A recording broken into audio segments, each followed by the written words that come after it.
Shabbat Shalom. Cette semaine, Bezrat Hashem, on va lire dans la Torah, Parashat Re'eh. Et là-bas, la Torah nous dit Re'eh Anochi noten lefanecha et ta bracha et ta klala. Voilà, regarde que je donne devant toi, je te mets devant toi la bénédiction et Chas v'Shalom l'inverse. Bashgacha Pratit, dans cette semaine-là, on va lire ça, ma grand-mère, la rabbinite Batia Kalmenson, s'est décédée, elle est partie de ce monde-là. Et donc, j'ai envie d'essayer de faire un petit rapport avec les deux choses ensemble. Baruch Hashem, mon grand-père et ma grand-mère, le Rav Shalom Mendel et la rabbinite Batia. Donc, elle, quand ils sont venus à Aubervilliers dans les années 60, le rabbi il a dit « Occupez-vous avec les juifs là-bas ». Ils ont dit « Mais on ne connaît pas de juifs ». Le rabbi il a dit « Il y a plus que 200 familles juives qui habitent là-bas et ils attendent que vous allez s'occuper d'eux ». Maintenant, eux ils étaient russes, les autres c'était des familles d'Alger. Donc on peut dire qu'il n'y a aucun rapport. Mais mon grand-père et ma grand-mère, sans demander des questions, ils ont compris qu'ici ils ont la mission du rabbi.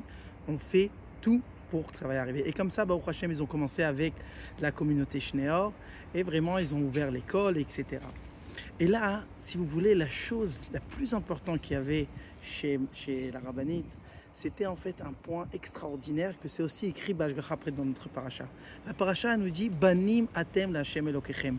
Et ça, si vous voulez, c'est le rabbi nous a appris ce motto-là, que en fait chaque juif, ça ne change pas comment il est, où il est, c'est un fils unique de Hakadosh Baruch Hu. Il faut s'occuper de lui.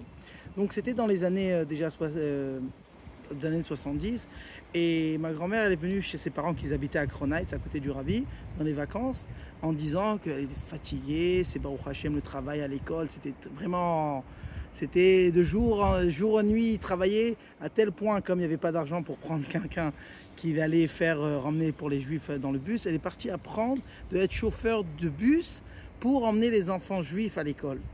Et donc, alors, ses parents ils ont dit, va chez le rabbi. Il dit que c'est trop dur, c'est déjà trop. Donc, elle est partie chez le rabbi. Elle a raconté, voilà, 1, 2, 3, et c'est vraiment, il y a trop de travail, on est tout seul, etc.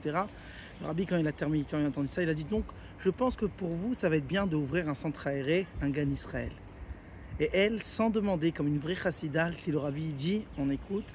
Et elles sont revenues en France et ils ont ouvert un centre aéré. Et c'était le premier Gan Israël qui était ouvert en France.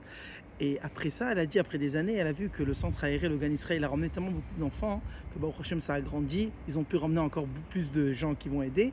Et comme ça l'a enlevé du travail. Donc d'un côté, elle a écouté, mais de l'autre côté, vraiment, ça a fait grandir la communauté. Alors Bezrat Hashem, qu'on va prendre ça aussi sur nous, cet amour à chaque juif, s'il a besoin de quelque chose, de regarder Banim Atem Hashem Elokechem, et que ça va être Bezrat Hashem pour les Nishmat, la rabbinite Batia Bat Uziel Veinda. Shabbat Shalom.